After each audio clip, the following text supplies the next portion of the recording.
Genesis chapter 10. These are the generations of the sons of Noah, Shem, Ham, and Japheth. Sons were born to them after the flood. The sons of Japheth: Gomer, Magog, Madai, Javan, Tubal, Meshech, and Tyrus. The sons of Gomer: Ashkenaz, Riphath, Togarmah. The sons of Javan: Elisha, Tarshish, Kittim, and Dodanim. From these the coastland peoples spread in their lands, each with his own language, by their clans in their nations. The sons of Ham: Cush, Egypt, Put, and Canaan.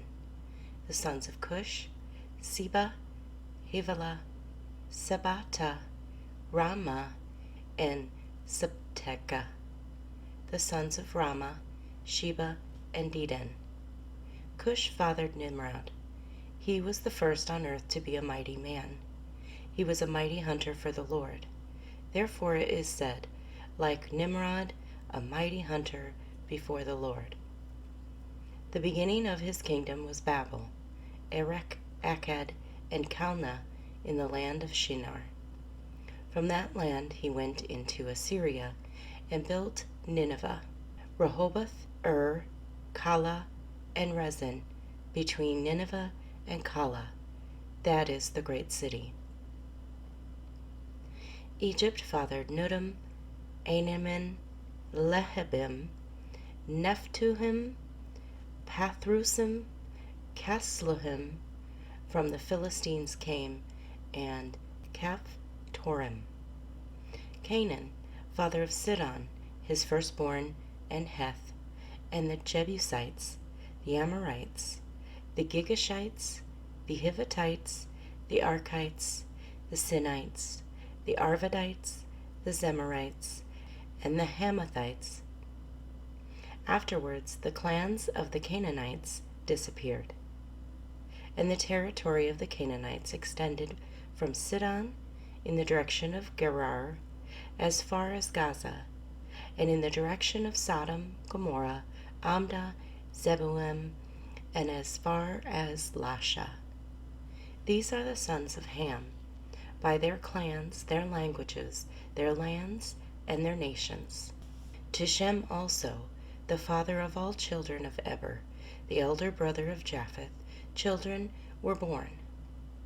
The sons of Shem: Elam, Asher, Arpachshad, Lud, and Aram. The sons of Aram: Uz, Hul, Gether, and Mash.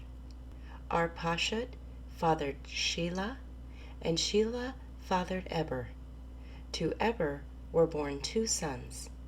The name of the one was Peleg, for in his days the earth was divided, and his brother's name was Joktan. Joktan fathered Alamadad, Shelth, Hazarmaveth, Jerah, Hadaram, Uzal, Diklah, Obal, Abimael, Sheba, Ophir, Havilah, and Jobab. All these were the sons of Joktan. The territory in which they lived extended from Mesha in the direction of Sephar to the hill country of the east. These are the sons of Shem, by their clans, their languages, their lands, and their nations. These are the clans of the sons of Noah, according to their genealogies, in their nations, and from these the nations spread abroad on the earth after the flood. Genesis chapter 11. Now the whole earth had one language and the same words, and as people migrated from the east, they found a plain in the land of Shinar and settled there. And they said to one another, "Come, let us make bricks and burn them thoroughly." And they had brick for stone, and bitumen for mortar. They said, "Come, let us build ourselves a city and a tower with its top in the heavens, and let us make a name for ourselves, lest we be dispersed over the face of the whole earth. And the Lord came down to see the city and the tower which the children of man had built. And the Lord said, Behold, they are one people, and they have all one language, and this is only the beginning of what they will do. And nothing that they propose to do will now be impossible for them. Come, let us go down and there confuse their language, so that they may not understand one another's speech. So the Lord dispersed them from there over the face of all the earth, and they left off building the city. Therefore its name was called Babel, because there the Lord confused the language of all the earth. And from there the Lord dispersed them over the face of all the earth. These are the generations of Shem. When Shem was 100 years old, he fathered Arpachshad 2 years after the flood. And Shem lived after he fathered Arpachshad 500 years, and had other sons and daughters. When Arpachshad had lived 35 years, he fathered Shelah. And Arpachshad lived after he fathered Shelah 403 years, and had other sons and daughters. When Shelah had lived 30 years, he fathered Eber. And Shelah lived after he fathered Eber 403 years, and had other sons and daughters. When Eber had lived 34 years, he fathered Peleg. And Eber lived after he fathered Peleg 430 years, and had other sons and daughters. When Peleg lived 30 years, he fathered Reu. And Peleg lived after he fathered Reu 209 years, and had other sons and daughters. When Reu had lived 32 years, he fathered Serug. And Reu lived after he fathered Serug 207 years, and had other sons and daughters. When Serug had lived 30 years, he fathered Nahor. And Serug lived after he fathered Nahor 200 years, and had other sons and daughters. When Nahor had lived 29 years, he fathered Terah. And Nahor lived after he fathered Terah 119 years, and had other sons and daughters. When Terah had lived 70 years, he fathered Abram, Nahor, and Haran. Now these are the generations of Terah. Terah fathered Abram, Nahor, and Haran fathered Lot. Haran died in the presence of his father Terah in the land of his kindred, in Ur of the Chaldeans. And Abram and Nahor took wives. The name of Abram's wife was Sarai, and the name of Nahor's wife Milcah, the daughter of Haran, the father of Milcah and Ishka.